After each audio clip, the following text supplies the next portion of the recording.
Hello and Namaskar. मैं हूं Aditya Jain and I welcome you to this video series. I have been associated with UPSC for 5 years. I have also mentored students for UPSC and state PSCs as well. So I'll make sure इस video series से आपके marks maximise हों. Here we'll cover Spectrum Publications Modern India by Rajay Vihar का latest edition.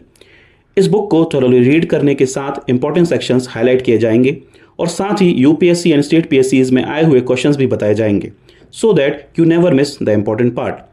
There will be 50 to 55 lectures of 30 to 35 minutes each. अगर आपने ये series 3 से 4 बार देख ली तो ये बुक डेफिनेटली आपके दिमाग में छप जाएगी एंड आपका रिवीजन भी आसान हो जाएगा. तो अगर आपको रिवीजन के साथ साथ वैल्यू एडिशन भी करना है तो ये सीरीज़ पूरी देखें. आपको बस अपने पास ये बुक रखना है और सुन के जो मैं बताऊं वो हाईलाइट करना है. So without any further delay let's get started. Hello aspirants, welcome to Ghatna Sutra. So today we'll continue part 2 of chapter 4. We'll start reading from where we left. But first of all, let me give you some of the previous year questions related to what we have studied. Right. तो हमने यहाँ पे पढ़ा था, ये देखिए एक question है 2005 का. Which of the following is the correct chronological order of the battles fought in India in 18th century? ये 2005 यूपीएससी का क्वेश्चन है. राइट, यूपीएससी का क्वेश्चन है 2005 का. तो आप समझिए कितने इंपॉर्टेंट चैप्टर है ये सारा लिखा हुआ. और मैंने आपको कंटिन्यूसली बताया हुआ है हमने आपको कि ये जो बैटल्स हैं ये सारे बैटल्स आपको अच्छे से पढ़ने हैं. इन बैटल्स की क्रोनोलॉजी याद रखनी है कि यूपीएससी में, स्टेट पीएससी में बहुत रिलेवेंस है इसका. ठीक है, ओके. तो ये है प्रीवियस ईयर क्वेश्चन. इसका आंसर बी है, आप देख लीजिएगा क्रोनोलॉजिकल ऑर्डर में. Battle of Ambur, Plassey, Wandiwash and battle of Buxar. साथ ही आपको क्या रखना है कि ये याद रखना है आपको कि बैटल्स जो हैं, है ना, विच कंट्रीज, ठीक है, विच कंट्रीज के बीच, मतलब कौन कौन सी कंट्रीज के बीच में लड़े गए हैं, है ना, क्योंकि ये कंटिन्यूसली पूछा जा रहा है. ये एक और प्रीवियस ईयर क्वेश्चन है जिसमें आपको बैटल्स दिए रहेंगे और उनके बीच में उनके सामने लिखा होगा कंट्रीज और आपको मैच द फॉलोइंग करना पड़ेगा. राइट, तो ये उस हिसाब से बहुत इंपॉर्टेंट है. और एक और है यूपीएससी का ही क्वेश्चन, ये रहा वो question. Okay, so this is the question. What was the immediate reason of Ahmad Shah Abdali to invade India and fight the third battle of Panipat. अब आप ये याद रखिएगा, मैंने इतने अच्छे से इसको हाईलाइट करवाया कि थर्ड बैटल ऑफ पानीपत क्यों इंपॉर्टेंट है. यहाँ करवाया थर्ड बैटल ऑफ पानीपत. ठीक है, यहाँ पे देखिए स्टेट पीएससीज में अहमद शाह अब्दाली का लिखा हुआ है. नादिर शाह की डेथ के बाद यह सेवरल टाइम्स इंडिया आए. ठीक है, अब यहाँ पे क्या लिखा है, ये देखिए मराठा चीफ रघुनाथ राव, है ना, ने क्या किया था, एक्सपेल्ड नजीबुद्दौला, जो कि कौन थे, मीर बख्शी थे, है ना. तो वहाँ पे आप यहाँ पे देखिए वही लिखा हुआ है. What is the immediate reason of Ahmad Shah Abdali to invade India and fight third battle of Panipat. A, he wanted to avenge the expulsion of Marathas from his viceroy Taimur Shah or from Lahore. Frustrated governor, नहीं, he wanted. ठीक है, ये सारे options नहीं है basically, बहुत major reasons नहीं है, ये मेजर रीजन है ए. तो इसका आंसर क्या होगा, ए. राइट, इसका आंसर ए है. He wanted to avenge the expulsion of by Marathas of his viceroy Taimur Shah from Lahore. ठीक है, तो अभी क्या होगा, सॉरी. तो ऐसे कर करके हम देखेंगे कि कंटिन्यूसली स्टेट पीएससीज में, यूपीएससी में बहुत सारे क्वेश्चंस पूछे जा चुके हैं. नाउ आगे बढ़ते हैं जहां से हमने छोड़ा हुआ था. एक और क्वेश्चन अगर आप चाहें तो देख सकते हैं. बेसिकली ये क्वेश्चन थोड़ा ओके अभी देख सकते हैं. The term imperial preferences was applied to the imperial preferences. क्या बोलते थे imperial preferences? Special privilege to the British import in India, ratio discrimination by the British, subordination of Indian interest to that of British, preferences given by the British political agents over India. ये basically थोड़ा आगे का question है previous year का. जब हम इसमें chapter में अच्छे से पढ़ लेंगे इसका आंसर निकल के आएगा. तो आंसर मेरे को पता है बट आपको थोड़े टाइम बाद बताएंगे. Okay, so now take Kerala we have read. Continuing from the Jats. The agriculturalist Jats, settlers living around Delhi, Mathura and Agra, revolted against the oppressive policies of Aurangzeb. The first major rebellion by the Jats against Mughal imperial forces occurred in Mathura district in 1669. It was led by Gokula. It was not successful, of course. After some initial setbacks, Churram and Badan Singh succeeded in setting up the Jats kingdom in Bharatpur in 18th century. ठीक है, किसने, खुर्रम या फिर चुर्रम and बदन Singh kingdom of Bharatpur में setup किया था. ठीक है, 18th सेंचुरी में. But it was under Surajmal the Jats power reach its zenith. He not only provided an efficient system of administration but also greatly extended the territories of the state. His state included territories from Ganga in the east into the Chambal in the south and included the subas of Agra, Mathura, Meerut and Aligarh. However, the Jats suffered a decline after the death of Suraj Mal in 1763. Thereafter, the state split into smaller areas controlled by petty zamindars who mainly lived by plundering. The 1675 में Aurangzeb arrested and executed 9 Sikh गुरु तेज बहादुर. तो औरंगजेब ने किसको execute किया था, यानी कि किसको फांसी दे दी थी या फिर मार दिया था? गुरु तेज बहादुर को. He was the 9 Sikh gurus. He had refused to embrace Islam. According to the Sikh tradition, the Guru had supported the right of Kashmiri Pandit and protecting them against persecution by the Muslims. Guru Gobind Singh, who succeeded Guru Tej Bahadur, openly rebelled against Aurangzeb. Guru Gobind Singh आए थे, ठीक है, 10th Guru इनके. He transformed the Sikh into a militant sect and in defense of their religion and liberty. Banda Bahadur, who later assumed leadership of the Sikhs in 1708, किसने की थी? बंदा बहादुर ने. Was defeated and killed in the wake of the invasion of Nadir Shah and Ahmad Shah Abdali. The Sikh once again asserted their authority. At this stage, they organized themselves into 12 misl, 12 misl, है ना? Okay. 12 misl or confederacies which exercised control over different parts of the kingdom. The credit for establishing a strong kingdom of Punjab goes to Ranjit Singh. ठीक है, रंजीत सिंह. ही, ये आप याद रखेंगे, credit किसको दिया है ये. He was the son of महान सिंह, द लीडर ऑफ सुखर चकिया मिसल. अब ये, अब रंजीत सिंह के बारे में ये प्रीवियस ईयर क्वेश्चन है. रंजीत सिंह के बारे में कंटिन्यूसली पूछा जा चुका है स्टेट पीएससी में और यूपीएससी में. तो रंजीत सिंह कहाँ के थे? सुखर चकिया मिसले के थे. 12 मिसले थी टोटल, सुखर चकिया मिसले के थे. Okay okay. Ranjit Singh brought under control area extended from Satluj to Jhelum. He conquered Lahore in 1799, Amritsar in 1802. The Treaty of Amritsar. Again मैं आपको फिर से दिखा चुका हूँ कि भाई बैटल्स उतनी ही इंपॉर्टेंट है ट्रीटी. ओके. विद ब्रिटिश किसके साथ हुई थी? मतलब सिक्स और ब्रिटिश के बीच में. Ranjit Singh acknowledge the British right over the Sutlej territory.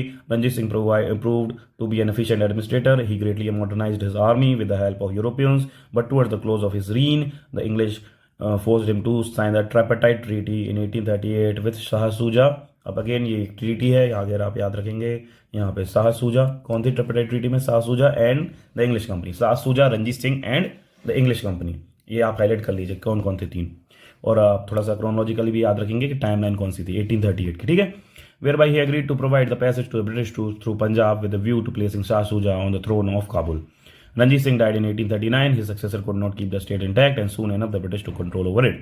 The Marathas. Perhaps the most formidable province to emerge was the Marathas. Under the capable leadership of Peshwa, the Maratha uprooted the Mughal authority from Malwa in Gujarat and established their rule. At one time, they claimed the right to be the chief inheritor of the Mughal dominion, but their authorities was challenged by Ahmad Shah Abdali in the third battle of Panipat, जो कि previous question है. Okay.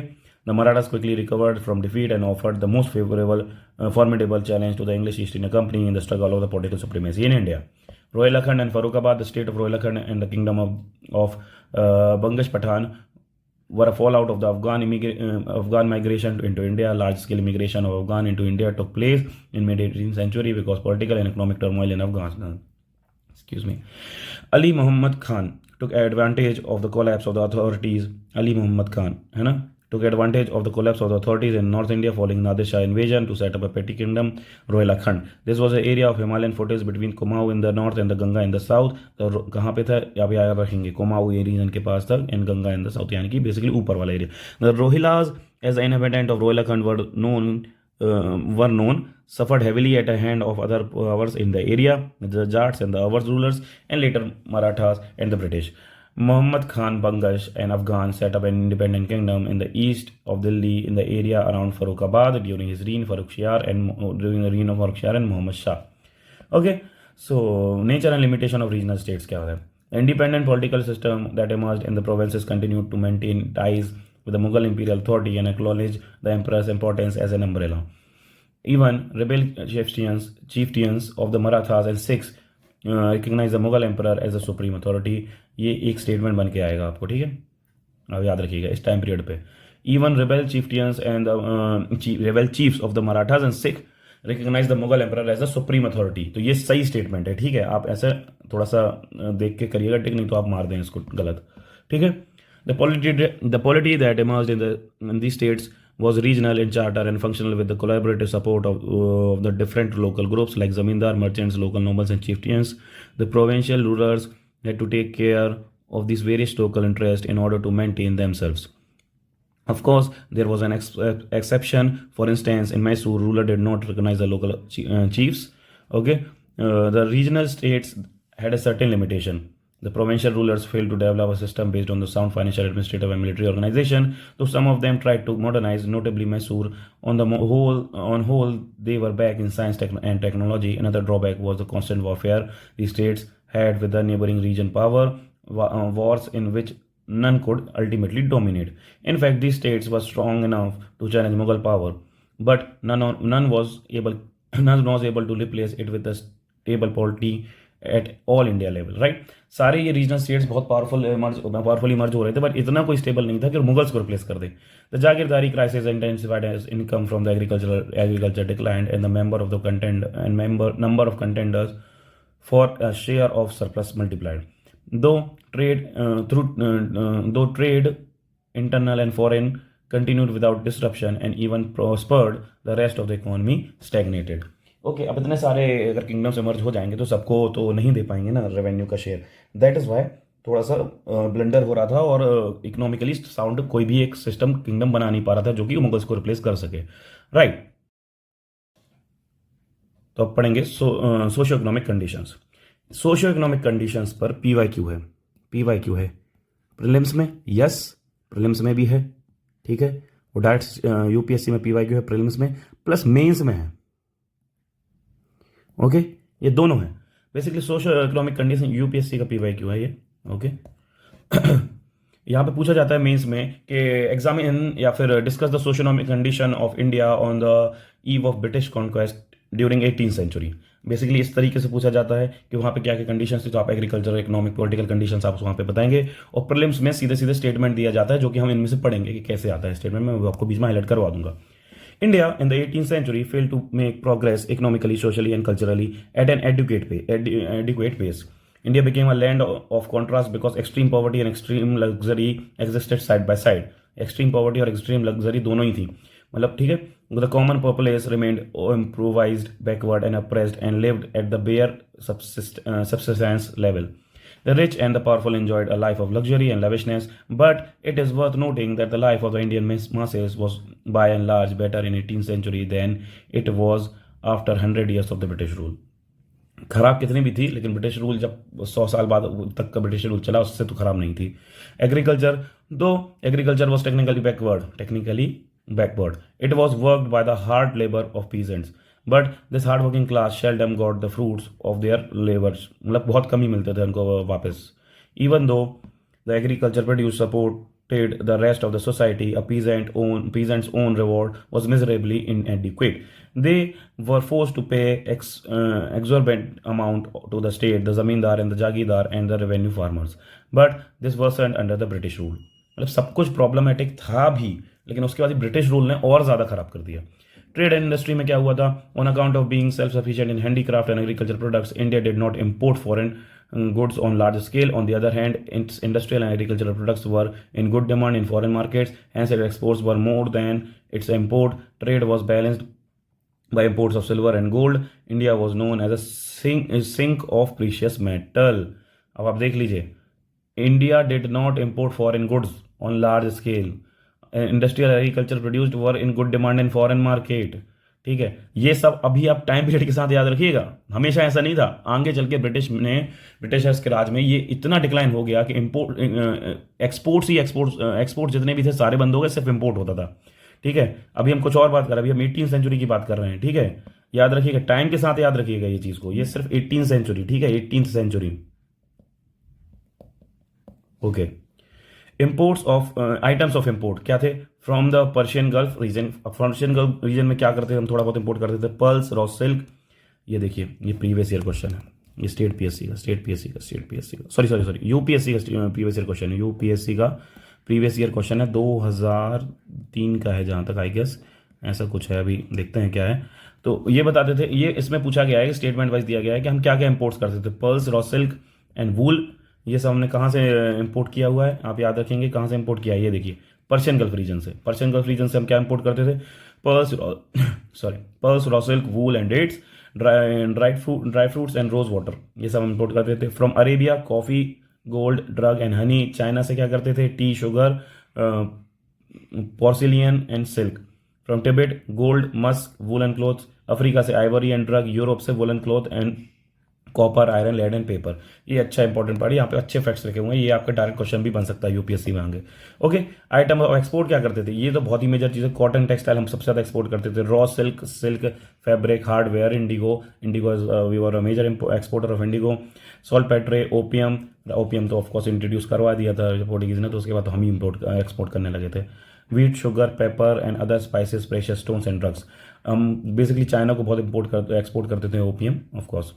Important centres of textile industry, कहाँ कहाँ important centres है, Dhaka, Murshidabad, Patna, Surat, Ahmedabad, Bharuch, Chanderi, Burhanpur, Jaunpur, Varanasi, Lucknow, Agra, Multan, Lahore, Masulipatnam, Aurangabad, Chicacole, Visakhapatnam, Bangalore, Coimbatore, Madurai etcetera. Kashmir was a centre of woollen manufacture.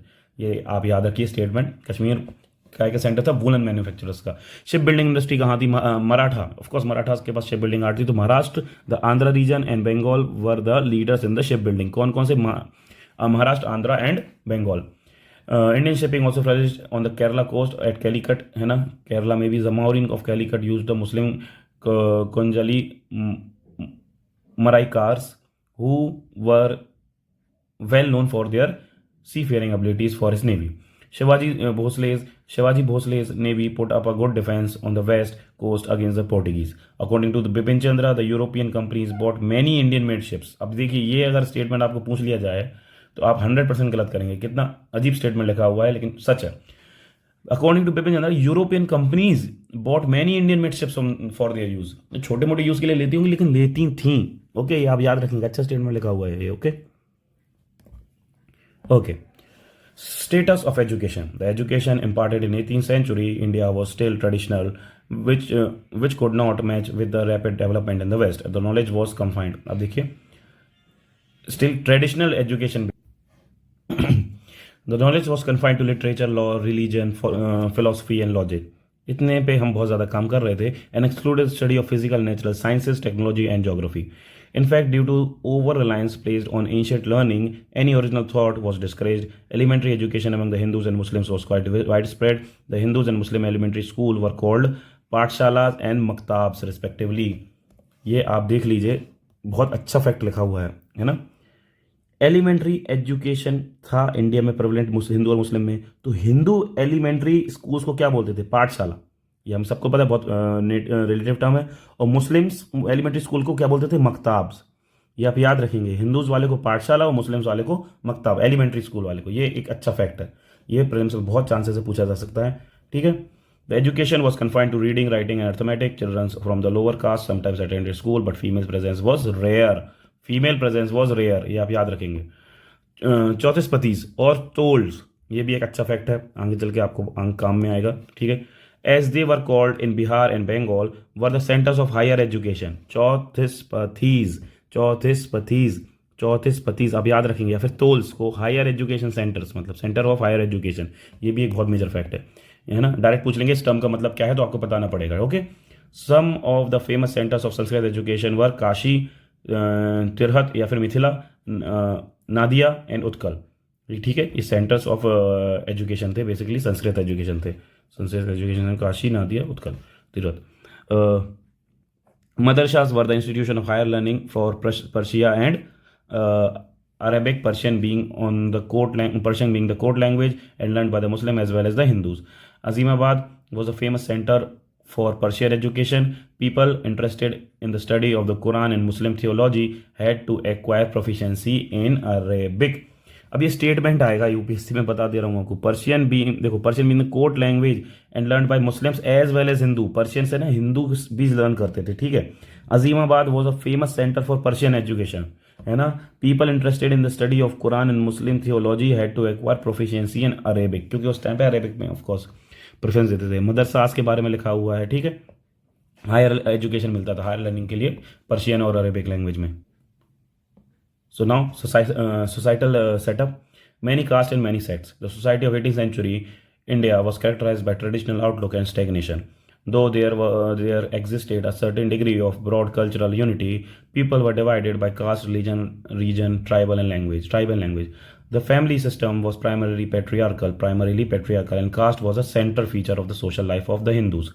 Apart from the four Varnas, Hindus were divided into numerous subsects which permanently fixed with their places in the societal scale. though the choice of profession was mainly determined by the caste, choice of profession was mainly determined by the caste, choice of profession mainly determined by the caste. ये याद रखिएगा अभी आप, उस era की बात हो रही है किसकी, 18th सेंचुरी, आप याद रखिए प्लीज, सेंचुरी के हिसाब से फैक्ट याद करिएगा. Exceptions occurred on larger scale, making caste status quite fluid in some parts of the country. बहुत रिजिड नहीं था उस टाइम पे, but some parts of the country में बहुत ज़्यादा रिजिड था. Caste council and panchayat enforce caste norms. कौन फोर्स करता है? पंचायत वगैरह फोर्स करते caste norms and regulation. Even though Islam enjoyed social equality on the Muslims, they too were divided by considering the caste, race, tribe and status. ऐसा नहीं था सिर्फ Hindus में ही था, बट आगे चल के मुस्लिम्स भी इन सब में इन्वॉल्व हो रहे थे. Religious consideration not only kept the Shia Sunni noble apart, but also the Irani, Afghani, Turani, Hindustani Muslims nobles and official apart from one another. अगर कास्ट नहीं है तो शिया सुन्नी करते रहो. Muslim nobles and official apart from one another. The Sharif Muslims consisted of nobles, scholars, priests, and army officers, often looked down upon the Ajlaf Muslims or the lower class Muslim. Ajlaf है ना, Ajlaf Muslims बोलते थे, lower caste Muslims. In the manner similar to way of higher caste of the Hindus treated the lower caste Hindus. Religious conversion occurred in caste provided to be a major caste proved to be a major divisive force and element of disintegration in the 18th century. ठीक है. Position of women देख लेते हैं. यहाँ पे क्या लिखा हुआ है? व्यूज लिखे हुए हैं. Okay. Hindu women can go anywhere alone even in the most crowded places and she need never fear the impertinent look and jokes of the idle loungers. ठीक है, छोड़िए, इतना इंपॉर्टेंट नहीं है. Position of the women in society in the patriarchal family system. Patriarchal family system in India except in some groups in Kerala, क्योंकि वहाँ पे थोड़ा सा मेट्रियार्कल भी सिस्टम था. वुमेन पोजेस्ड लिटिल इंडिविजुअलिटी, है ना, little individuality of their own, though there were a few exceptions. While upper class women remained in at home, lower class women worked in the fields. ये अच्छा statement है, आप समझ रहे हैं. आप समझेंगे कि नहीं, अपर क्लास वुमेन थी तो काम करने मिलता होगा. उस टाइम पे फेमिनिज्म की डेफिनेशन थोड़ी अलग थी. बेसिकली फेमिनिज्म उतना ज़्यादा अपील नहीं करता था, लेकिन थोड़ा डिफरेंट था situation, societal fabric.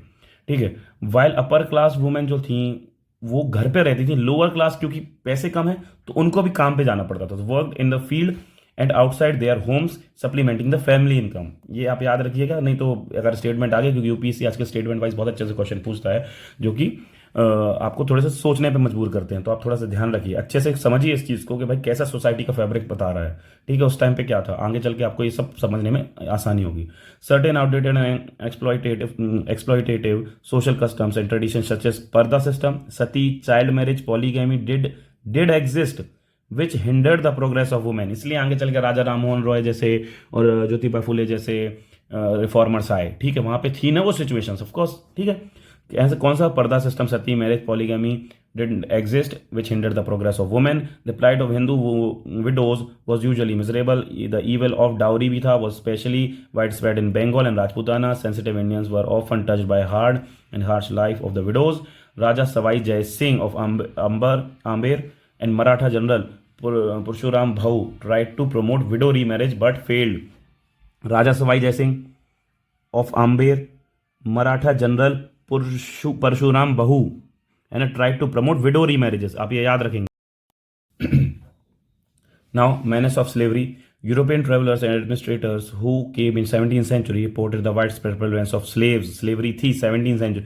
Who came in 17th century में आए थे, उन्होंने बोला है कि slaves थी India, but it is believed that some people were compelled to sell their offspring due to economic distress, famine, natural calamity, extreme poverty. Generally, higher classes of Rajputana, Khatris and Kayast kept women slave for domestic work. However, the status of slaves in India was better than that in Europe. Slaves are usually treated as hereditary servants rather as menials. Marriage took place among the slaves, and of the offspring came out as such wedlock were considered free citizens. ठीक है. The advent of European heightened the slavery and slave trade in India. European trade companies purchased slaves from the market of Bengal, Assam and Bihar and took them to Europe and American market. Absesian slaves were sold at Surat, Madras and Calcutta. ठीक है. Development in art and architecture and culture. The decline of the imperial Mughals forced talented people to seek patronage to newly established state courts like Hyderabad, Lucknow, Jaipur, Murshidabad, Patna and Kashmir. The Lucknow Ashraf-ud-Dawla built a बड़ा इमाम बाड़ा. किसने बनाया था बड़ा इमाम बाड़ा? ये previous year question है स्टेट पीएससी का. ओके. ये एमपीपीएससी का क्वेश्चन है. ओके. एमपीपीएससी का क्वेश्चन है. कौन सा? असफ-उद-दौला ने बनाया था? Bara Imambara in 1784। In the first half of the 18th century Sawai Jai Singh build the pink city of Jaipur. Sawai Jai Singh ने बनाई थी pink city. Okay. 5 astronomical observatory at Delhi, Jaipur, Banaras, Mathura and Ujjain. ये यूपीएससी का क्वेश्चन है, ठीक है, यूपीएससी का क्वेश्चन है, पीवाईक्यू। ओके, यूपीएससी का पीवाईक्यू है। ओके, किसने बनाई? सवाई जयसिंह ने बनाई थी। पिंक सिटी छोड़िए, इसने पिंक सिटी तो ठीक है, फर्स्ट एस्ट्रोनॉमिकल ऑब्जर्वेटरी पूछा गया था, ठीक है ना? कहाँ पे? सॉरी, 5 एस्ट्रोनॉमिकल ऑब्जर्वेटरी बनाई थी दिल्ली, जयपुर, बनारस, मथुरा एंड उज्जैन में। He also prepared a set of time table called Zij Muhammad Shahi. Zij Muhammad Shahi किसने? सवाई जयसिंह ने। जिज मोहम्मद शाही, ये आप बहुत याद रखेंगे। अब यहाँ पे अच्छे अच्छे फैक्ट्स आ रहे हैं, ठीक है। To help the people in the study of astronomy. Study of astronomy में फिर सवाई जयसिंह ने बहुत अच्छा काम किया है। एस्ट्रोनॉमिकल ऑब्जर्वेटरीज बनाई है, जिज मोहम्मद शाही भी बनाई है। टाइम टेबल था एक प्रकार का, ठीक है। In the south in Kerala Padmanabhapuram palace famous for its architecture and mural painting was constructed. New school of painting were born and achieved distinction. The paintings of the Rajputana and Kangra school became prominent and revealed new vitalities and taste. A distinct feature of the literary life of the 18th century was the growth of Urdu language and poetry. It was period Urdu poets like Mir, Sauda, Nazir, Mirza Ghalib's 19th century में आए. In South India, Malayalam literature flourished under the patronage of Travancore ruler. कलाकट्टू कुच्चन नाम्बीर, ठीक है, was a noted Malayalam poet. कौन थे? कलाकट्टू कुंचन नाम्बीर Malayalam poet थे, ठीक है। The Tamil language was enriched by 70 poetry. Tamil language से एसोसिएटेड 70 पोएट्री। अब ये है ना, सीधा क्वेश्चन आपको है ना टेबल के फॉर्म में बन सकता है कि तमिल 70 पोएट्री, तमिल लैंग्वेज, और ऐसे करके मैच द फॉलोइंग, ठीक है, मैच करना पड़ेगा आपको। ओके, अब देख ले क्या है। Tamil 70 poetry. Tayu Manawar, one of the best exponent of Sittar poetry, protested against the abuse of the temple rule and their caste system. हीर रांझा क्या है? हीर रांझा क्या है आप बताइए? हीर रांझा है एक sorry, romantic epic of Punjabi literature से, was composed by Waris Shah.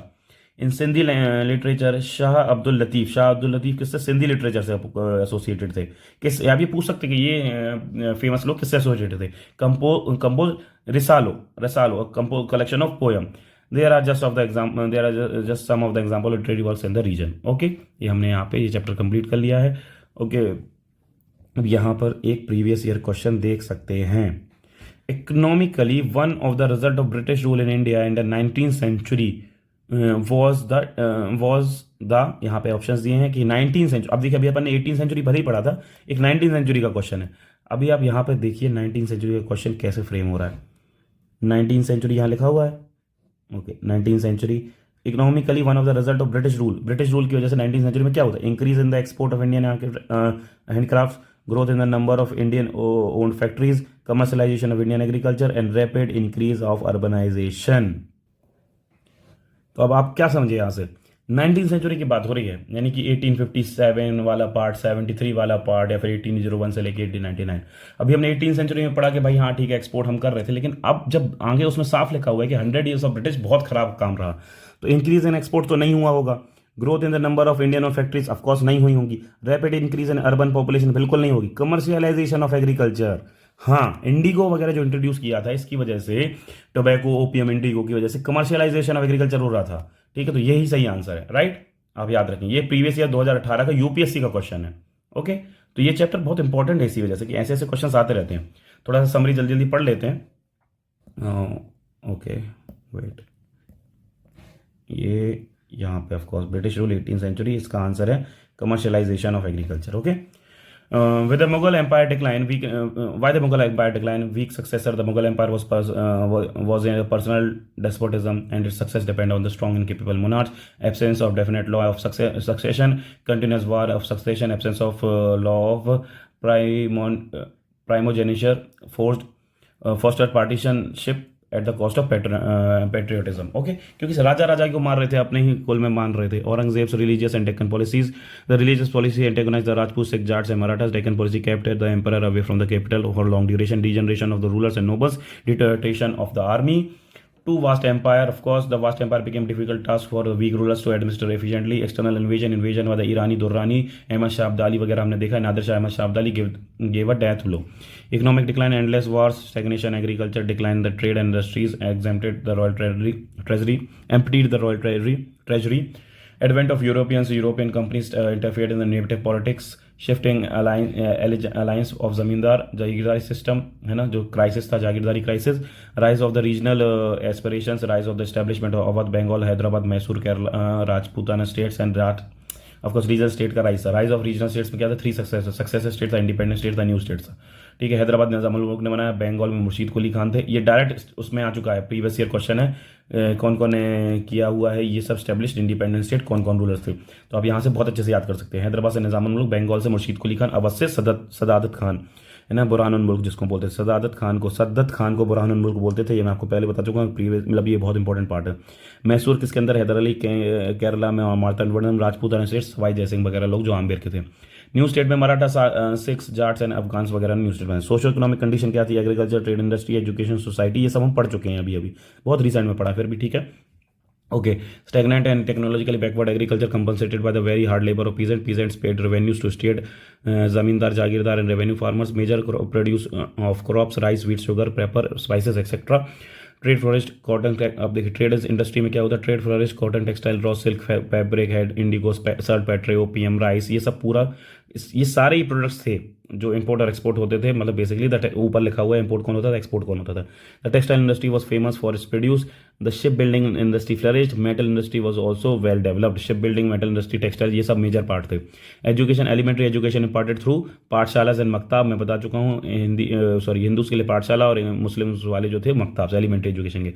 चौथस्पति और तोल क्या थे, सेंटर ऑफ हायर एजुकेशन थे, ठीक है। और मदरसास क्या थे, centre of higher education in Muslims, वो हिंदू में थे, ये मुस्लिम्स में। Absence of the study of science, technology, of course society apart from the 4 varnas, Hindu was divided into many sub caste होते थे, ठीक है, विच differed in the nature from place to face. Muslims were also divided by consideration of caste, race, tribe, and status, even though their religion propagated equality, ठीक है। इतना कोई नहीं समझ रहे थे रिलीजन को ये लोग, है ना। आर्ट, आर्किटेक्चर एंड कल्चर, अशरफुद्दौला 1784 में बिल्ट, 12 mm 12, ये मैं बता चुका हूँ, बहुत मेजर फैक्ट है। सवाई जयसिंह ने क्या किया, पिंक सिटी बनाई, एस्ट्रोनॉमिकल ऑब्जर्वेटरीज बनाई, painting school of Kangra and Rajputana came into prominence in north India, growth of Urdu language हुई थी, poetry places, prominent Urdu poets Mir, Sauda, Nazir and Ghalib, regional languages developed, Tamil language was enriched by Siddhar poetry, ऐसे करके हमने और भी सब कुछ पढ़ चुका है। So basically this marks the end of this chapter. In the next lecture we will start chapter 5, right? So this is all for today. Thank you and keep connected.